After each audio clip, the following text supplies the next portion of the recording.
আল্লাহ তাআলা মুসা আলাইহিস সালামকে বললেন, মুসা তুমি যে বলছো তুমি জ্ঞানী, না তুমি জ্ঞানী না, তোমার চেয়ে বড় জ্ঞানী আছে। মুসা আলাইহিস সালাম বলে, তাই নাকি? আমার চেয়ে বড় জ্ঞানী কে? রাসূল সাল্লাল্লাহু আলাইহি ওয়াসাল্লাম বলেছিলেন, ইস আমার ভাই মুসা যদি আরেকটু ধৈর্য ধরতো তাহলে আরো কিছু অজানা তথ্য আমরা জানতে পারতাম। জানার কোনো শেষ নেই, জাননেওয়ালার উপরও জাননেওয়ালা আছে, জ্ঞানীর উপরও জ্ঞানী আছে। আপনি কিছু জেনেই মনে করবেন না আমি সব জানি। কোরআন হাদিস পড়লেই আপনি জ্ঞানী হয়ে জানেন। এটা কোরআন হাদিস পড়তে হয়, এটা ডাইজেস্ট করতে হয়, এটার উপর আমল করতে হয়। এই জ্ঞান অর্জন শেষে এরপরে আল্লাহর প্রিয় বান্দাদেরকে আল্লাহ অন্তরে ইলমের নূর দেন, ইলহাম দেন। That is the knowledge, that is the pure knowledge. আপনি হাফেজে কোরআন হয়ে ভাবেন না আপনি সব জানেন, আপনি বুখারী মুখস্থ করে ভাবেন না সব জানেন। এই সব জ্ঞান অর্জন করার পরে ইলমের নূর হাসিল হয়, সেটা আল্লাহ সবারে দেয় না। জ্ঞানেরও কিন্তু ইলমেরও একটা গরম আছে। যার ইলম আছে তার মধ্যে এই সমস্যাটা কাজ করে। সেটার জন্য আল্লাহ তাআলা মুসা আলাইহিস সালাম, খিজির আলাইহিস সালামের ঘটনা বলেন। আমি খুব সংক্ষেপে বলবো, সময় কম। মুসা আলাইহিস সালাম হচ্ছে বনি ইসরাইলের নবী, আর খিজির আলাইহিস সালাম কেউ বলেছেন নবী, কেউ বলেছেন আল্লাহর ওলি।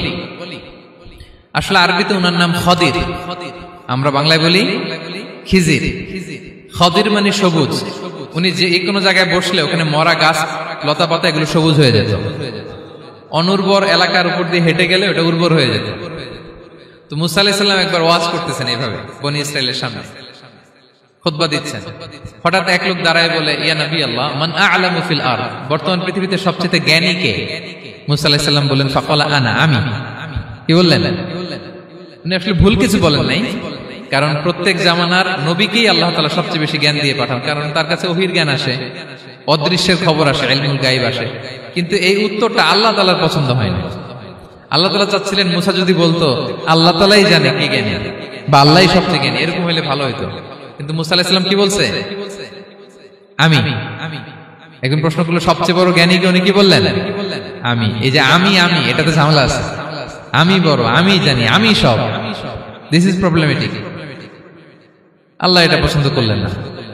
আল্লাহ তাআলা মুসা আলাইহিস সালামকে বললেন, মুসা তুমি যে বলছো তুমি জ্ঞানী, না তুমি জ্ঞানী না, তোমার চেয়ে বড় জ্ঞানী আছে। মুসা আলাইহিস সালাম বলে, তাই নাকি? আমার চেয়ে বড় জ্ঞানী কে? তো আল্লাহ তাআলা বললেন, ইযহাব ইলা মাজমাইল বাহরাইন, দুই সাগর বা দুই নদীর মিলনস্থলে যাও, ওখানে আমার এক বান্দা আছে তোমার চেয়েও জ্ঞানী। মুসা আলাইহিস সালাম বললেন, তাই নাকি?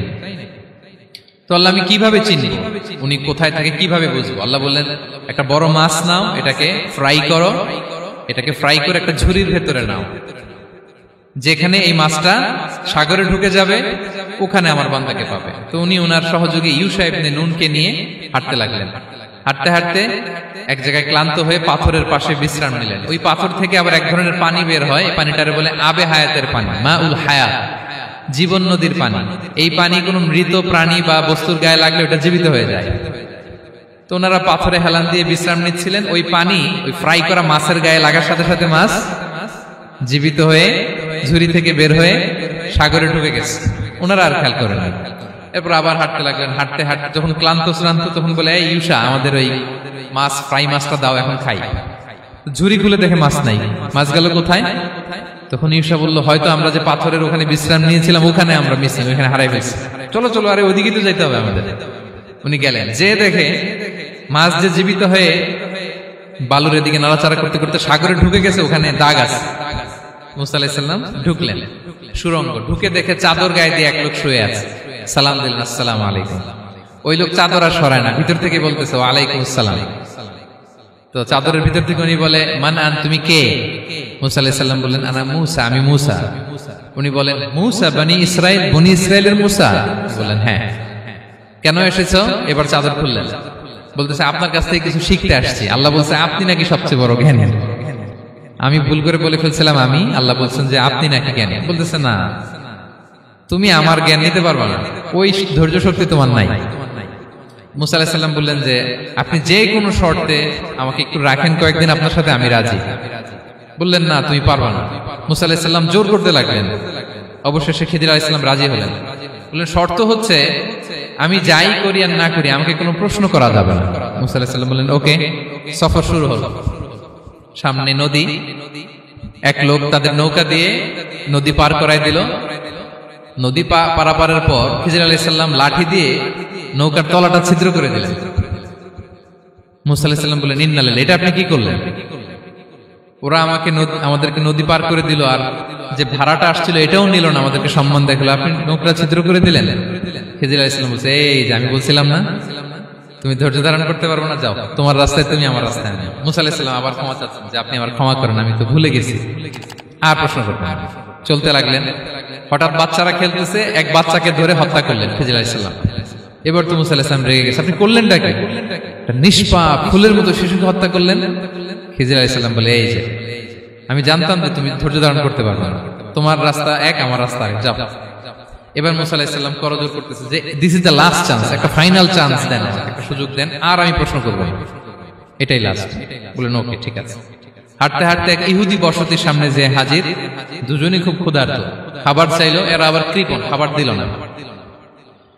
তো খিজির আলাইহিস সালাম বললেন, ঠিক আছে খাবার যেটা দিচ্ছেন আমরা চলে যাই। যাওয়ার পথে দেখতেছে এই এলাকার একটা দেয়াল ভেঙে পড়ে যাবে। তিনি বললেন, মুসা চলো এটা ঠিক করে দেই। দুইজন মিলে প্রচন্ড ক্ষুধায় এটা সেটা এনে দেয়ালটা তৈরি করতেছে। মুসা আলাইহিস সালাম তো এমনিই রাগী, পেটে আবার ক্ষুধা, আবার বলছে কিছু বলাও যাবে না। তিনি এবার আর প্রশ্ন করেন, বলতেছে ওরা এত কিপটামি করলো আর আপনি এটা করে দিলেন, আপনি তো চাইলে এটা টাকা নিতে পারতেন, পারিশ্রমিক নিতে পারতেন চাইলে। এই কথা বলার পর খিজির আলাইহিস সালাম বললেন, হাযা ফিরাকু বাইনি ওয়া বাইনি, এখানেই তোমার আর আমার সেপারেশন, আর সামনে আগানো যাবে না, তোমার কোনো ধৈর্যই নেই।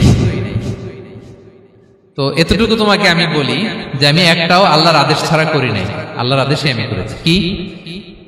এক নম্বর হচ্ছে ওই যে আমাদের ভাড়া নিতে চাইলো না, আমাদেরকে পার করে দিল, নৌকাটা ছিদ্র করেছি কারণ এই এলাকায় একজন জালিম বাদশা আছে, সে নৌকা পেলেই গরিব মাঝিদের নৌকা সিজ করে নিয়ে যায়।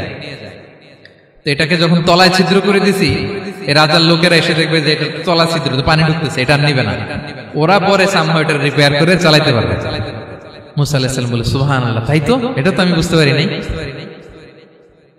আর ওই ছোট শিশুটাকে হত্যা করছি, ও অনেক বড় জালিম হবে এলাকা, তার ফিতনায় এলাকাবাসী তটস্থ থাকবে, সে তার মা বাবাকেও জাহান্নামে নেবে, এজন্য আল্লাহ তাআলা আদেশ দিয়েছেন আমাকে, আল্লাহর আদেশে আমি তাকে হত্যা করেছি।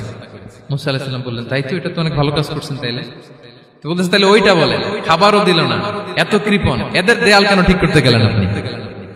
তখন তিনি বললেন যে আসলে এটা একটা ইয়াতিমদের ঘর ছিল, দুইটা ইয়াতিম শিশু, তাদের বাবা মা খুব ভালো ছিল, আর এই দেয়ালের নিচে আছে গুপ্তধন, এই দেয়ালটা পড়ে যাবে, এই গুপ্তধন তারা ছোট মানুষ নিতে পারবে না, এলাকাবাসী তাদেরকে বঞ্চিত করে নিয়ে যাবে।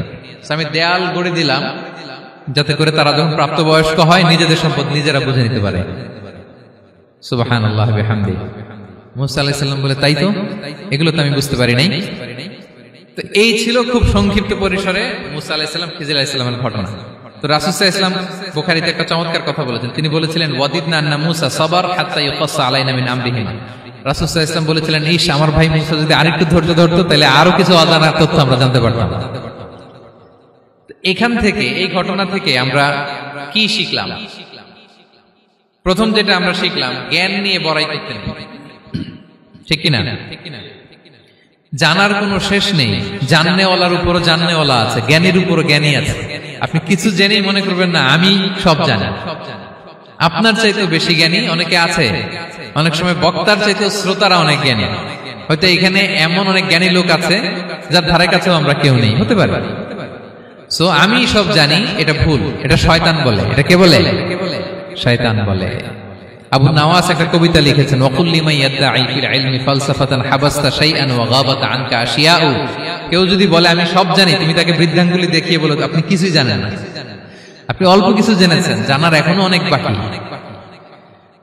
তাহলে মুসা আলাইহিস সালামের এই ঘটনা জিজ্ঞেস করা হলো, কে জ্ঞানী? উনি বললেন, আমি জ্ঞানী। এরকম কি আমরা কখনো বলবো না? সবচাইতে বড় জ্ঞানী কে? ওয়া ফাওকা কুল্লি যী ইলমিন আলিম। সবচাইতে বড় জ্ঞানী আল্লাহ তাআলা। সো জ্ঞান নিয়ে আমরা অহংকার করব না। দুই নাম্বার যে শিক্ষাটা আমরা পাই, ওই যে নৌকা দিয়ে পারাপার হচ্ছিল, তখন একটা চড়ুই পাখি এসে সাগরের মধ্যে মুখ দিয়েছিল। তো খিজির আলাইহিস সালাম বললেন, মুসা, তুমি কি চড়ুই পাখিটা দেখতে পাচ্ছ? হ্যাঁ, দেখতে পাচ্ছি। চড়ুই পাখিটা যে সাগরে মুখ দিলে দেখতে পাচ্ছ? হ্যাঁ, দেখতে পাচ্ছি।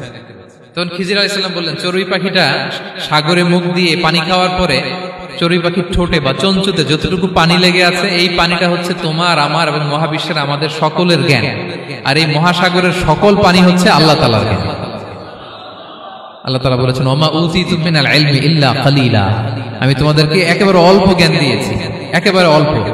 এই রহস্যে ঘেরা এই মহাবিশ্বের অনেক কিছু আমাদের অজানা প্রিয় ভাইরা, আমরা অনেক কিছু জানি না, আমাদের এই লিমিটেড নলেজ এগুলো ধরে না, তারপর আমরা জ্ঞানের বড়াই করি। আপনারা উপমাটা বুঝতে পারছেন? একটা নৌকা থেকে চড়ুই পাখি ঠোঁট দিয়ে পানি খাচ্ছে, পানি খাওয়ার পরে স্বভাবতই চড়ুই পাখির ঠোঁটে একটু পানি তো লাগবে। খিজির বললেন যে এই পানিটা হচ্ছে তোমার আমার পৃথিবীর সবার জ্ঞান, আর এই সাগরের বাকি পানিগুলো কার জ্ঞান? এবার বুঝতে পারছেন আল্লাহ তাআলার জ্ঞানের পরিধি। আমরা জ্ঞান নিয়ে যেন কখনো কি না করি, বড়াই না করি। জ্ঞান দুই ধরনের, একটা বাহ্যিক জ্ঞান, একটা অন্তর্নিহিত জ্ঞান। External knowledge, internal knowledge. আমরা যখন কোরআন হাদিস পড়ি আমাদের বাহ্যিক জ্ঞান অর্জন হয়। কোরআন হাদিস পড়লেই আপনি জ্ঞানী হয়ে যান। এটা কোরআন হাদিস পড়তে হয়, এটা ডাইজেস্ট করতে হয়, এটার উপর আমল করতে হয়। এই জ্ঞান অর্জন শেষে এরপরে আল্লাহর প্রিয় বান্দাদেরকে আল্লাহ অন্তরে ইলমের নূর দেন, ইলহাম দেন। That is the knowledge, that is the pure knowledge. আপনি হাফেজে কোরআন হয়ে ভাবেন না আপনি সব জানেন, আপনি বুখারী মুখস্থ করে ভাবেন না সব জানেন। এই সব জ্ঞান অর্জন করার পরে ইলমের নূর হাসিল হয়, সেটা আল্লাহ সবারে দেয় না। সো এই অন্তর্নিহিত জ্ঞান, দূরদৃষ্টি, farsightedness, that is the pure knowledge. এটার জন্য বছরের পর বছর, যুগের পর যুগ সাধনা করতে হয়। সেটার জন্য এই জ্ঞান অর্জনের জন্য তিনটা জিনিস করতে হয় ইলমের নূর অর্জনের জন্য। কয়টা? এক হচ্ছে বিনয়, দুই হচ্ছে সফর, তিন হচ্ছে সবর। আবার বলি, এক হচ্ছে বিনয়, দুই হচ্ছে সফর, তিন হচ্ছে সবর। আল্লাহ তাআলা আল্লাহর নবীকে তাওরাত দেওয়ার পরেও আরো ট্রেনিং সেশন করাইছেন খিজির আলাইহিস সালামের কাছে। যাও, ওনার কাছে গেলে তুমি ছোট হবা, নত হবা। জ্ঞান যদি আমি নিতে চাই আমাকে ছোট হইতে হবে। ধরেন একটা গ্লাস থেকে একটা খালি গ্লাসে পানি ঢালবো, তো যেটাতে নেওয়া হবে এটা উপরে থাকলে হবে? যে গ্লাসটার মধ্যে পানি আছে এটা উপরে থাকবে, ওইটা ব্ল্যাঙ্ক গ্লাসের মধ্যে পড়বে। আপনি নলেজ ইলম নিতে চাইলে আপনাকে নিচে থাকতে হবে, উনি উপরে থাকবে। আপনার শায়েখ আপনাকে দিবে, আপনার উস্তাদ আপনাকে দিবে, আপনার মুর্শিদ আপনাকে দিবে। বুঝতে পেরেছেন? তাহলে আমাদেরকে হাম্বলনেস লাগবে। শিখতে হইলে হাম্বল হইতে হয়, বিনয়ী হইতে হয়। আচ্ছা, দুই নাম্বার সফর করতে হয়। এটাও আল্লাহ মুসা আলাইহিস সালামকে দিয়ে করাইছেন, যাও পিছে পিছে উস্তাদের পিছে পিছে ঘুরো। তো এজন্য সফর করতে হয়। এখন ঘরে বসে অনেক কিছু জানা গেল, উস্তাদের সান্নিধ্য লাগে, সফর করতে হয়। আমাদের ক্লাসিক আলেমরা হাদিস কালেকশনের জন্য শহরকে শহর সফর করতেন। এখনো আমাদের আলেমরা দেওবন্দে যায়, মিশরে যায়, মদিনায় যায়। এখানকার মালয়েশিয়ান স্টুডেন্টরা দেশে বিদেশে যে নলেজ অর্জন করে। সফর আপনাকে লাগবে। তাহলে বিনয়, সফর, তিন নম্বরে কি? সবর। ধৈর্যশীল হইতে হবে। দেখেন মুসা আলাইহিস সালাম বারবার প্রশ্ন করে ফেলতেছেন, বারবার ওয়াদা ভঙ্গ করতেছেন। এরকম করলে হবে না, ধৈর্য লাগবে। ধৈর্যের বলে বলিয়ান হলে তখনই আপনার মধ্যে ইলম আসবে। তাহলে জ্ঞানের ফিতনায় পড়ার আর আমাদের কোনো সম্ভাবনা আছে? আমরা বিনয়ী হব, আমরা জ্ঞান আল্লাহর দিকে ফিরাই দেব। আমরা বলবো উনি সবচেয়ে ভালো জানেন। পারা যাবে তো ইনশাআল্লাহ? Be a part of our vision. Do listen and share the khair. Be with our official social media handle for latest updates.